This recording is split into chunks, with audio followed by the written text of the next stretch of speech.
Hello, fellow Spoonies. Hope the evening finds you all well. I'm here today to honor the time and the presence of our yoga instructor. We are offering chair yoga for Spoonies with our guest, Eva Montalvo. And I can't wait to partake in this event and actually share this all with you. Also, today, before we start anything, we always go over our disclaimer. IMW does not engage in the practice of medicine. The volunteers who lead this organization recommend that you consult with your doctor, a specialist, about any medical advice that might be mentioned, discussed, or suggested in the group by a member. We also do not share personal information in the chat, such as phone numbers or emails, in honor of the participants' privacy. So let's not delay any further. I'm going to go ahead and introduce our speaker, Eva Montalvo. Hi, Eva. How are you today? I'm doing really well, Michelle. How are you doing? I'm doing great. Thank you for asking. I would love to introduce the Spoonies to you today. Our speaker is Eva Montalvo. She is a certified yoga instructor, but her specialty is actually in chair yoga, wheelchair yoga, and also in silver sneakers yoga. Additional to that, she's a holistic health coach. So, Eva, I would love for you to share your story with the warriors today. Oh, good question. Let's see. How did I get into yoga? Well, I spent 20 years doing accounting work as a CPA, and I was always stressed, and I was always feeling in a lot of tension across my back, shoulders, and working really long hours. And so I started taking yoga as a way to release some of that tension, and also mentally to get a little bit calmer. And I just loved it so much. I was already 40 years old when that happened. I kept taking yoga, but I didn't start learning, getting interested in teaching it until I was about 50. So I was closer to 50 when I started teaching. And immediately I started kind of gravitating toward this accessible yoga, because at the age of 50, I couldn't do the same things that somebody, who was 20 and very able could do. And so I wanted to learn about modifications. How do you make a pose accessible to every person so that everybody benefits from it? And so eventually I ended up teaching, and I'm pretty much doing it full time now. It's a little bit changed since the pandemic. I'm not, as busy, quite as full time as I was before, but I still teach quite a bit, mostly on Zoom. And so it's just a passion for me, and I since studied more about teaching people to do yoga in a chair, so you're not down on the ground, and then also even in a wheelchair more recently, and haven't had too much practice with that yet, but it's something I'm looking forward to. Awesome. Well, thank you for joining us today, and thank you for sharing your experience with our Spoonies.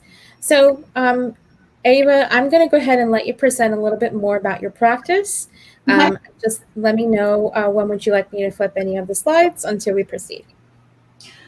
All right, so, I did a similar presentation once, and it was really for people with arthritis, but this is more expanded. So we wanted to be able to say, well, how is yoga going to help anybody with chronic illness? Because it's such a wide range or wide group of people with various symptoms and conditions, right? So as you had mentioned to me, it's over 200 people, over 200 illnesses and conditions that can affect everything from your muscular system, your nervous system, your autoimmune condition. And so there's really no one size fits all.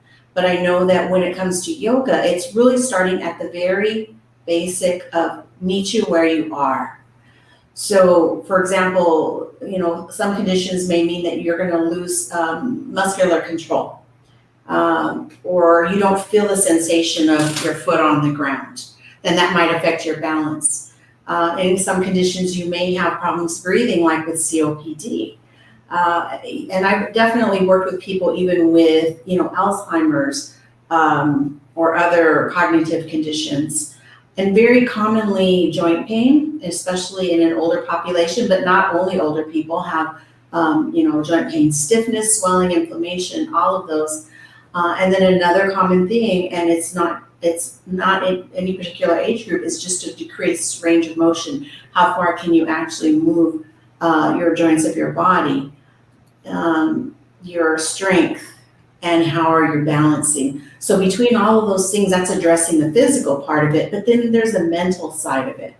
And that's, just the frustration of not being able to do what you think you should do. We use that word should, but it's time to let that go. So just that frustration of not really doing what you think you could do or used to be able to do, which could also be, lead to anger or even anxiety, just wondering, like, how am I going to be able to live with this, whatever's happening in your body, and then even depression, and even, well, I like that you added that PTSD, because it is a trauma. It's a trauma in your own body, and you may have had trauma also in your life. So really, yoga addresses all of those things, mostly just by you practicing it. So great question. What is yoga? Well, yoga is, at its very basic, we use this in the Western world to mean that it's just a union of our mind and our body together. So that everything we do is done mindfully, mindful movement, mindful breath. And that's our physical yoga practice in the broadest sense. So just being able to, notice what happens when you inhale and raise your arm, and then exhale, bring it down, and observing that is a mindfulness that helps us be in this moment. And so some of the things it can help with is building our strength. Even though it's not weightlifting, we might be using some, isometric, using some core strength. It can help us with our mental focus, stress relief, having a greater range of motion, so our mobility, stability. A lot of people think about stability as being able to balance better, but it's also being stronger in your body. Flexibility, people think about yoga as being for flexible people, but it's really not for flexible people. It's for anybody to have better flexibility. Practicing our breathing a little better can also bring more energy into our body and help us even manage pain with that. And then in general, I just feel like once you have that a little bit of control of what's happening as you move, then you have an overall sense of wellness. So this is kind of a broad thing that I would tell anybody about how yoga can help. Awesome. So I really like this one. It's counterintuitive that we would tell people if something hurts, don't do it. But in some cases, you have to notice the difference between what's uncomfortable and what's actually painful. So sometimes when we initially move, we say, "Oh, I'm not sure about that." Well, is it really pain, or is it just a little sense of discomfort or a strong discomfort? And test it and see if you can do something gently. And then as you get that mobility going, it may actually ease that tension and that pain that you feel. But always listening to know that if it's creating more pain, then it is time to stop. So what we do is when we move the joints, it actually lets the synovial fluid move around in that joint as if it was lubricating it, which is really what it does in our body. And it can create a little bit more ease of motion. And I like that. Motion is the lotion. So do what you can. It's just a little movement or bigger if you can.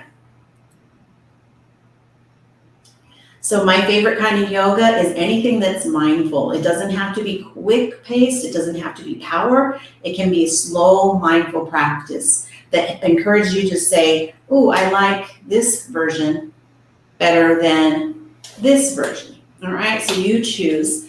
And because the chair allows us to be supported without having to make our way down to the ground, it keeps us from having to be on hands and knees or wrists, or any areas that could be inflamed. So I think chair is a really good option for anybody.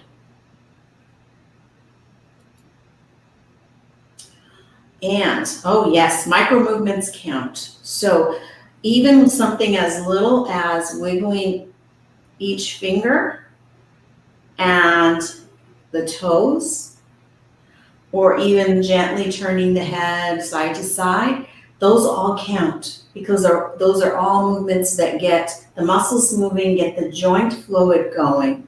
And then as you feel ease, then you can go bigger if you want to. So don't be afraid to say, this is what I'm doing today, and that is enough. Perfect. So I always hear that the breath is always the most important. So can you explain or elaborate a little bit more on the breath work?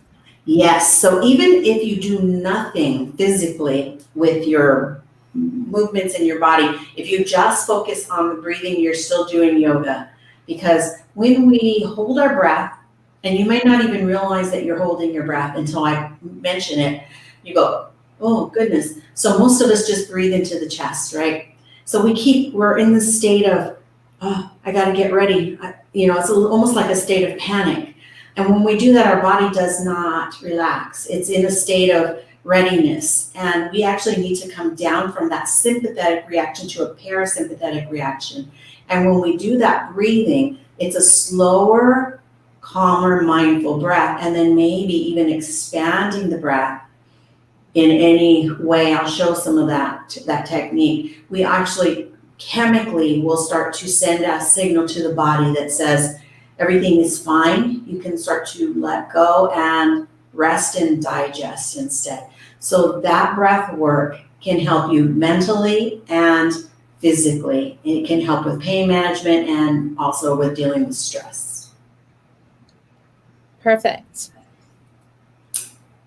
So obviously for anything, there is a little cautions. So Eva, can you please go over that for me? Yes, so I always have just 2 rules in my yoga classes. And the first one is to remember to breathe. No matter what's happening, keep breathing and check in with your breath. If your breath is not moving smoothly, that's a sign to back off of whatever you're doing. The second thing is that if something hurts, if it's just discomfort, try doing it anyway, more gently with breath. But if it's a sharp pain, you want something, if you feel something that's a sharp, intense electrical sensation, or if it seems to be aggravating inflammation in your body, then that's time to stop and rest. So it's really about honoring your body and letting you be your own teacher by just observing what you feel and not doing anything that's not right for you that day. So before we get started with the actual practice, Eva, can you give us a little bit of pointers on what should we be on? What surface we should be on? Are we able to sit at our bed, a hard table? What do you recommend at this point? So you really can use anything, any seated position, but I would say that something like a recliner is not ideal because you're not going to be able to sit up. So a regular dining room type chair is absolutely fine. If you have something without arms, that's even better. And it's also better to not have anything that rolls around just because you don't want to get hurt as you move around. So for me, it's just a little folded chair. It has a little bit of padding. And if you can make it so that your feet are able to reach the ground, that's great. Some people will find they're too short. But yes, so any chair that feels like it can hold you stable and then allows you to move a little bit around is perfect. Okay, perfect. Okay, Eva, I'm going to go ahead and transport you to our screen so we can go ahead and start the practice. Hopefully every Spoonie is in here and can go ahead and join. Okay. Take it away. All right, so here we are starting with yoga. So if you're in a chair that's fairly comfortable, you can start out by sitting all the way back. What you don't want to do is sit forward and then slouch in your chair because that's really not going to help the low back. So you'll scoot your tail feathers all the way back. I say tail feathers sometimes. And then just give yourself a moment to let your feet settle into the ground if they reach the ground. And then make sure that your knees are over your ankles so we're not creating any undue pressure on the knees. And then we'll take a moment just to feel the shoulders maybe move around a little bit. If you're feeling any tension, observe that. And then let the shoulders settle for a minute. So we're going to bring our awareness into this space right here, and our mind may be still out there trying to think about something else or plan later on. We're going to try to bring it right into this moment by noticing what we see, what we hear, what we smell.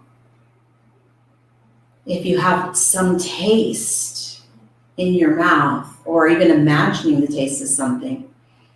And then your feeling, noticing how the temperature of the room is on your skin, and how the clothing you have on feels on your skin.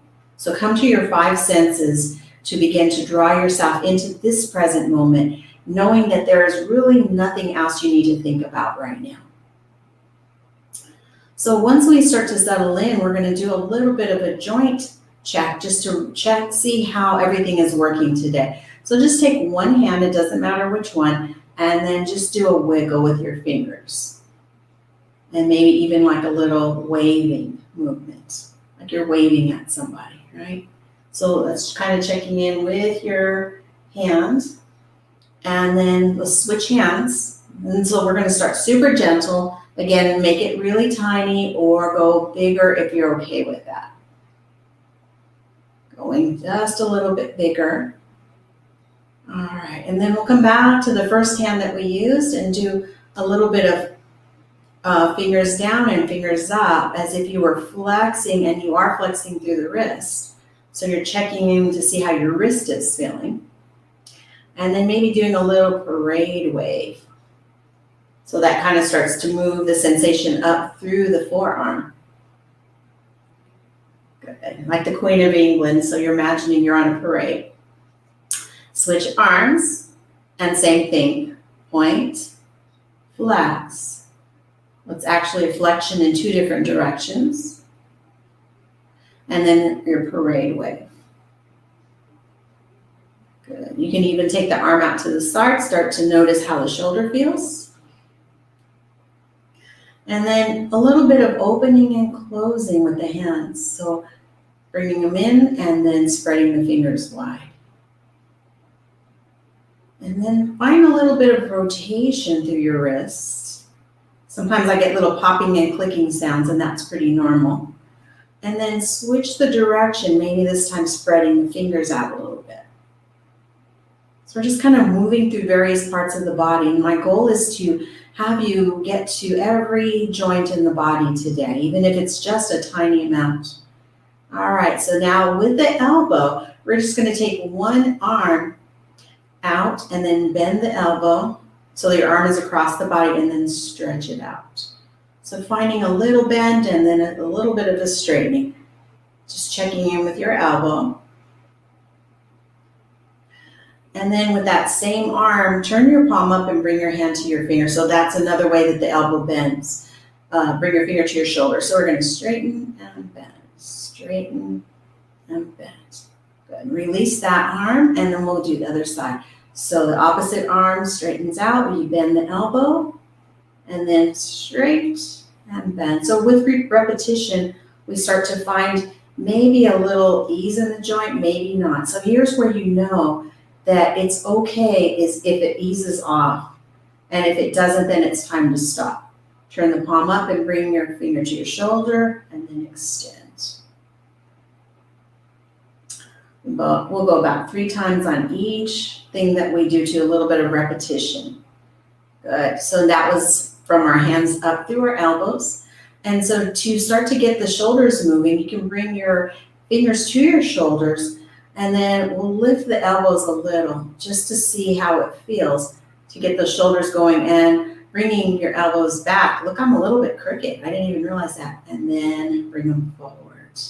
Whoa, I'm a lot crooked. Interesting. Inhale. Here's where we're adding the breath. Exhale together. Good. Inhale, open. And exhale together, almost as if your elbows are trying to kiss. Good. And then maybe just doing one arm at a time as we do almost like a little backstroke motion. So we're getting a little bit of twisting involved, and then reverse the direction. Good. And then release the arms down. Good. Shoulders up with an inhale. Then open your mouth and a sigh with the exhale. Try that 2 more times. Inhale and exhale. 1 more time. And exhale, bring the shoulders down. We're going to take a chin down toward the chest just to feel the back of the neck here. And then with an inhale, lift your chin. Look up just gently. Don't drop your head back, but just lift your chin. And then back down to the chest. Let's add the breath. Inhaling to lift and exhale to bring down. 1 more. And exhale. Bring your head back to neutral, and we're going to do a little twist to one side, just looking over one shoulder and center, and then the other. And I say shoulder, but your neck may not go as far, or it might go farther than mine. So just kind of looking one direction and then the other. Going slowly, mindfully, noticing what messages your body's telling you and not pushing past your edge. And then coming back to center, we'll start to let one ear relax over to that same shoulder. Notice how that feels on the opposite side of the neck. And then bring the head up and then reverse other side. Good. Inhale up. Other side, starting with the first side, and if you want, you can extend the opposite arm. Open and close the hand. Bring the hand back in, head back up, and head goes the other direction, and the opposite arm extends. Open and close the hand. Good, and then come back up through center. Kind of finding the different ranges of motion in the neck. And then take your nose and draw a small circle, as if you had a piece of chalk on your nose and you were drawing the letter O on a chalkboard. You can start really small and then go bigger as your neck allows. After a few times, you're going to pause and then reverse the direction. If you hear pops and clicks, that's pretty normal. Most of us get that. As long as it doesn't cause pain, it's absolutely fine. And then come back to center. Good. So before we move too much further, let's talk about that breath that I was mentioning earlier. So notice, if you just take a breath and an exhale, notice where you felt that. For most people, it's mostly in the chest. So it's probably pretty quick, an inhale and an exhale. Kind of like, just a 1 or 2 count. And so what we want to do is begin to take the breath a little bit deeper, but I'm going to show you the gentlest way possible because sometimes we have, anybody with respiratory issues. So imagine that you have a flower and you're picking up your flower and it's your favorite smell, okay? So you're going to sniff the flower. And now you're going to blow away the petals. Just kind of pursing your lips and doing that. Good. Try that again. Inhale and exhale. Good. So that's a really good breath if you're just not sure where to start with the breath. I'll show you a couple more in just a moment. But if you're feeling okay to come forward, sitting forward a little bit, bring your back away from the back of your chair. And know that anytime you need the support of your chair, you're just going to sit all the way back again, okay? So, but if you can, we're going to sit up and then notice what happens when you slouch. Where did your posture go?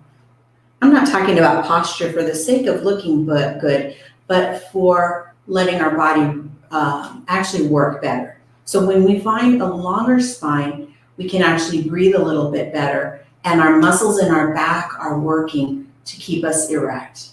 Good. So again, slouch, and then straighten up. Not rigid, just length as if you were trying to reach up to the sky with your top of your head. Good. And then from here, then take one hand to the belly and see if you can inhale as if you were trying to inflate the bottom of your lungs first. Feel that belly push against your hand, and then when you exhale, see if you can push all the air out and feel the belly pull back toward the spine. Good. Let's take 2 more of those. Inhale, belly expands. Exhale, release. Push the air out. And 1 more.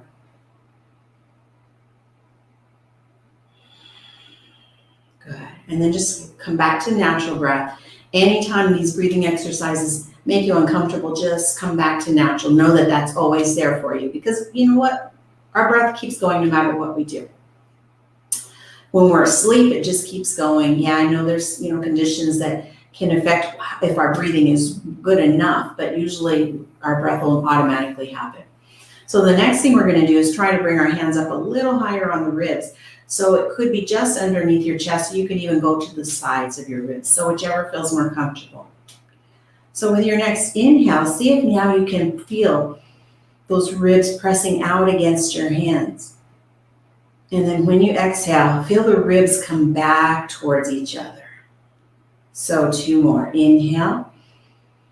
Make it slow. And then exhale slowly as well. 1 more time.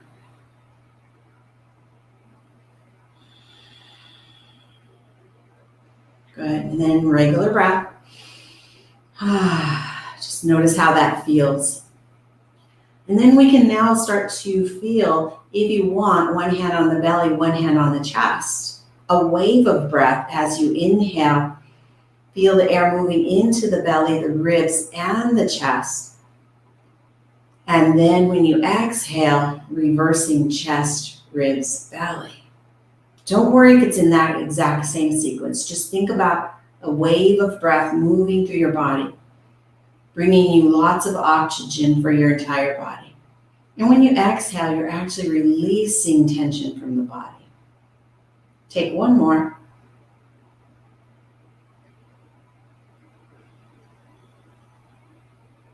And then release and just come back to natural breath.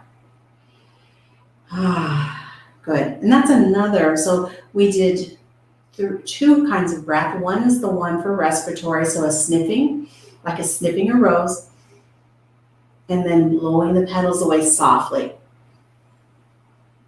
So that's the first one. And the second round of breath is feeling the 3 parts of the breath: belly, ribs, and chest. That's why this by itself is yoga on its own. I have 1 more, and that's called the cleansing breath, and that's an inhale through the nose and an exhale with a sigh. Kind of like you do when you're frustrated with somebody. So try that 2 more times. Inhale and a big sigh. 1 more.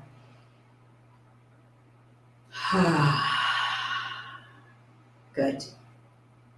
Beautiful. So take a moment and sit back for a bit and just notice how that feels. We just got parts of our body going, kind of more the upper body, and then our breathing.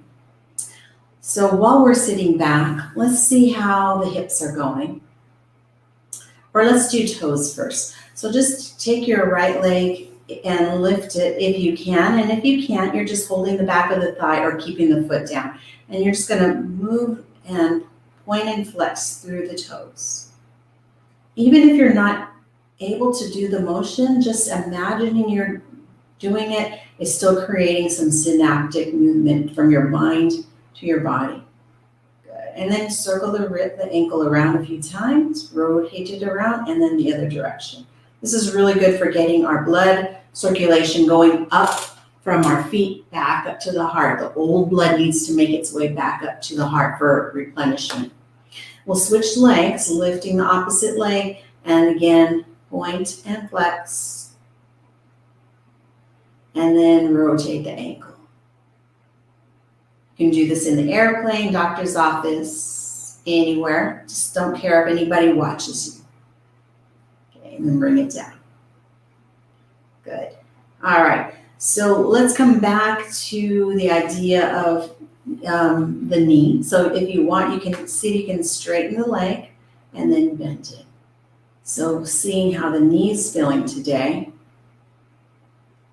Notice that it's these muscles right here that help you lift and straighten that leg. The quadriceps and the flexor is what helps you lift the leg. Bring it down, and then opposite leg. Bend, bend. Stand. That's why we want these muscles here to be strong, because they help us keep our stability in our body. All right, and that was my knee popping. All right, so then if you want, you can sit forward a little bit because we're going to move up into the hips a little. And all we're going to do is take our hands under one leg and then open it out to the side and then back in. So you can do a little bit of a hinge through your hip here. And if lifting the leg is just too much, you're going to take the leg out to the side and bring the knee in and out. So both of those things get the hip moving. That synovial fluid is activating the hips and saying, hey, look, I want to use you, so let's get you warmed up. All right, we'll just bring it back to center and we'll switch. So like either, again, holding it up, in and out, or bringing the foot down and bringing the knee in and out. And then if you really wanted to, with the legs wide, you could bring the knees in and out like, I guess this was the Charleston once upon a time, right? So we've got the arms and the legs going at the same time. And maybe you notice that your feet are kind of rolling in toward the center and then out toward the edge. So it's kind of an awareness that this is multiple body parts going at the same time. Good. And then rest that down. To take a little rest, you can keep your hands on your thighs and just lean forward enough to get a low back stretch. So some people will keep it high, and if you feel that you want to go a little further, you can bring your elbows down to your thighs, like you're doing a little huddle here. And then others will go even deeper by bringing their hands to their shins, but always keep the belly drawn in to protect your low back. And then finding a little place where maybe this feels really good in your body. And if it doesn't, you know what to do. You just simply come out of it slowly. When you're ready to come back up, we're bringing the hands to the thighs and then coming back up to the neutral spine. So this is all just a real gentle warm up so far. And really that's what I wanted to introduce you to. We have a couple more things with the spine. So we've gone from the hips down and the shoulders up. And so now we're going to start working through the core and the spinal area of the body, so the torso from here to here. And so I like to start with hands on thighs, and the feet can be as wide as you want or closer. So I find that with feet wide, I feel a little more stable, like I'm not going to fall out of my chair either way. So with your hands on your thighs, just allow yourself to circle around a few times. Just feeling that movement as you lean to one side and then roll forward and then the other side and back. Take that a few times and then come back to neutral and then reverse that circular direction. Now don't forget your breath. Let the breath keep moving throughout this time with mindfulness. And then coming back to center. So the side stretch is a really nice one. So if you just take one hand and let it reach down, you can bring the opposite hand to the shoulder and then lift the elbow. And maybe you start to feel a side stretch here. If this feels like too much, use the hand that's reaching down to hold on to the chair to give you some support. So this is a little bit of a side stretch here and then come back up. So you can stay on this same side. I'm going to demonstrate a couple of options here. So either going super gentle or beginning to reach your arm up, using your core muscles to hold you, and then coming back. And then the progression would be, if you want, let that arm reach overhead. I know you can't see my arm. And stay here and breathe. Good, and then slowly come back up. Notice that you might feel a little compression on one, stretch on one side and a compression on the other, and you can let it wiggle out again. Be intuitive. It's your body, right? And let's make sure we do the other side so we don't feel so weird, lopsided. So again, taking the opposite hand and leaning down toward the ground. Try not to let your shoulder roll forward. We're just going to let the rolled shoulder come directly out to the side and then back up. All right. Next option, hands here or hand on chair as the opposite hand comes to the shoulder and the elbow lifts. Expanding through that side of the body and then coming back up. Good. Inhale, reaching up. Maybe you start to just put a bend in the elbow as the hand comes overhead and back down. And last one, last option, arm stretches out. We let go of both hands, so your choice, and keep breathing. This is where everybody holds their breath. Good. When you're ready, come on back. And again, taking any wiggling motion and maybe any type of stretching that you would normally do. The final two positions of our spine, so we did a side-to-side movement, would be a twist. One of them is a twist, and the other one is one I'll explain in a moment. So twisting can start as simple as just keeping your hands over your chest, crossing it over, and then turning to one direction. And then back to center. And then to the other direction.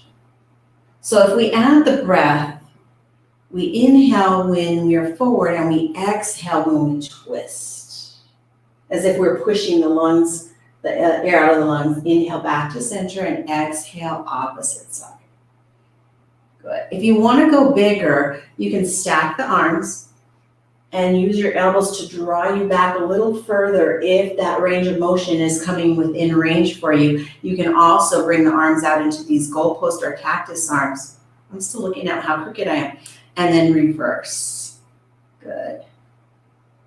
All right, other side. And one more option is to take your hand to your opposite knee, and then the other hand is behind you, and then gently look over that shoulder. Pause here.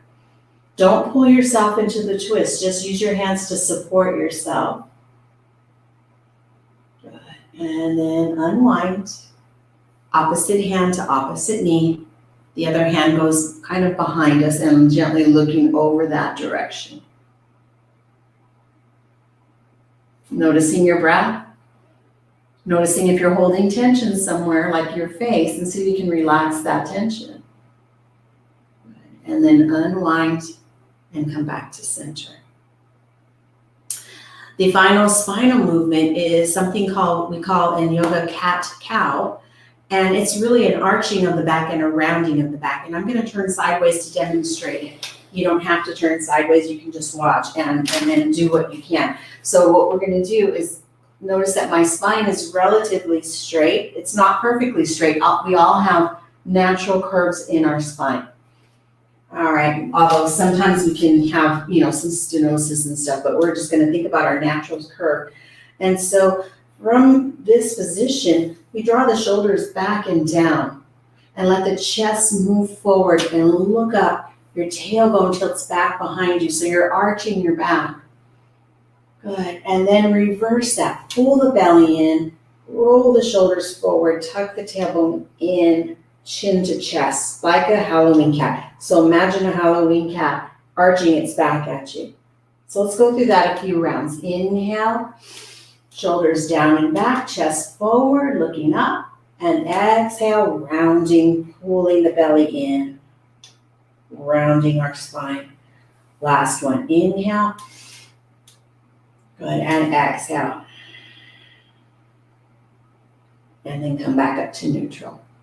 Good. So that's the basic ways that the spine moves. We did all of them.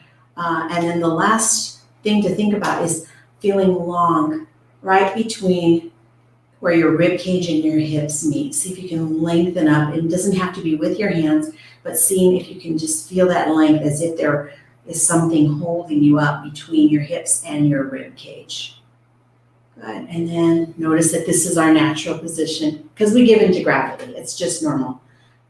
We don't sit erect all the time, but if you practice it, you'll start to get more of that muscle to hold you up. And then what I really like to do to let go of any tension that might happen, since we move the spine so much, is just to find a little forward fold, just leaning forward. And just feeling the low back relax. And if this isn't relaxing to you, then just sit back in your chair and just enjoy a little rest period here. Notice how you're breathing. Notice what's happening with your heart rate. And also, if your thoughts have wandered around, can you bring it back to this moment? And then bringing your hands back to your thighs, slowly come back up. We're going to sit all the way back.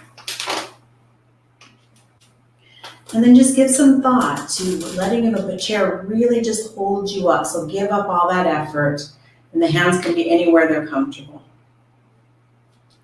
So if you like, you can even close your eyes, and then just follow my voice as I guide you through a brief relaxation. Guided relaxation. So bring your awareness to your feet and tell your feet, relax. Let the feet rest into the ground. As you bring your awareness up through the calves, your shins, and your knees, let that part of your legs become heavy. Draw your awareness up to your thighs and your glutes, what you're sitting on, and let that become soft. No more effort. Noticing your back, let the back rest against the chair. And then as you become aware of your front of your hips, your belly, and your chest, see if you can let that become more soft and relaxed too. Your hands are wherever it allows your shoulders to be relaxed. And speaking of shoulders, can you let the shoulders soften down so they're not as close to the ears? Arms are heavy, and the wrists are also relaxed. Notice that there's a natural curve to your hands in the palms, the back of the hands, the thumbs, and each finger. Let that all just settle. And as you move up to your throat, notice if you have any tension in your throat, you might need to swallow and then let the throat relax. And then as you bring your awareness up towards your face, see if your teeth are together. Can you soften your jaw by letting the teeth separate a little bit? And let the cheeks and the lips become softer. Closing your eyes and feeling your eyeballs resting in their sockets. And softening the space between your eyebrows. Letting the whole forehead relax. The whole head relax to the crown of the head. Feeling that taking over from head to toe and letting the breath breathe on its own. I'm just going to let you take a few quiet breaths.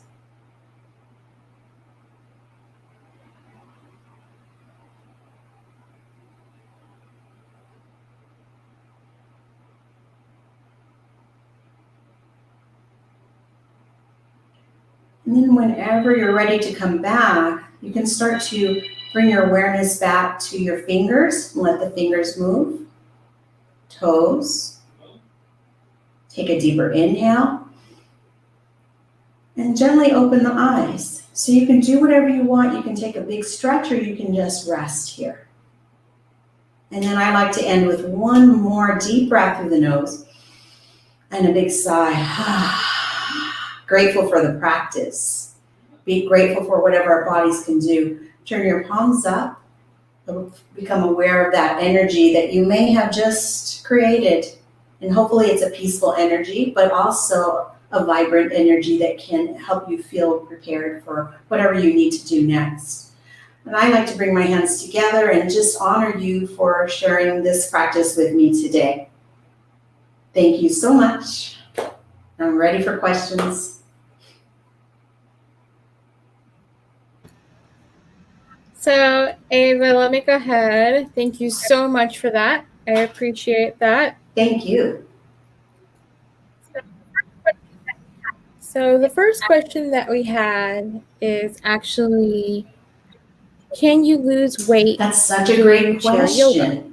So there's a couple of good answers to that. And one is simply learning to be more mindful can help you be more aware of what you're putting into your body. So just the practice of mindfulness can help us with that, just what we do.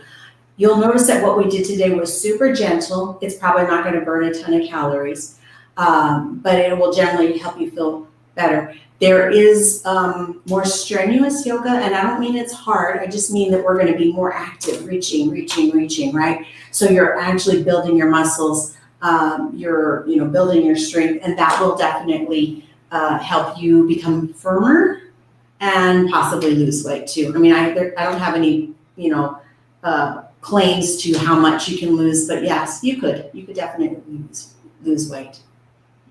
It's a great question. Perfect. And then the other one was, how often should you attend yoga classes? Oh, that's a great question too. I'd say as often as you can. You really can't overdo it unless you're doing power yoga. If you're doing power yoga, you don't want to do that every day because you'll be really sore. At least I would be too. And I teach and I practice yoga every day. I might take one day off a week just because I don't want to do anything. But if you see today was not very strenuous, that could definitely be done every day. If you're doing a more strenuous, just a little more active, like reaching thing, maybe it's 3 times a week. I just say as often as you can go, you're going to get more benefit, and especially as you're more consistent.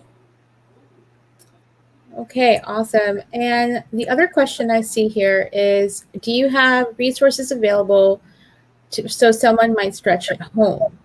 Ooh, that's a great question. There's so much stuff out there, and I can recommend a lot of different places, but I do have a few of these particular types of chair yoga sessions on my YouTube channel. So, there's my contact information. You can always let me know and I will point you to my YouTube channel. I've got a daily workout, a daily warm-up that's about 20 minutes long. I've got full-length ones that are about an hour long. And then I even have beyond chair yoga into getting down to the mat. So I can recommend mine just because you've seen what my style is. And I can also recommend this place called Yoga Vista Academy, where I did my training. They have a whole YouTube, not YouTube. They do have a bunch of YouTube videos too. Yoga Vista or Yoga JP on YouTube. It's a lot of free stuff. And then they have their own channel that you can pick up a whole lot of full-length classes too. So for those who are interested in Eva's YouTube channel, the link is in the chat. Also, the link is on your screen.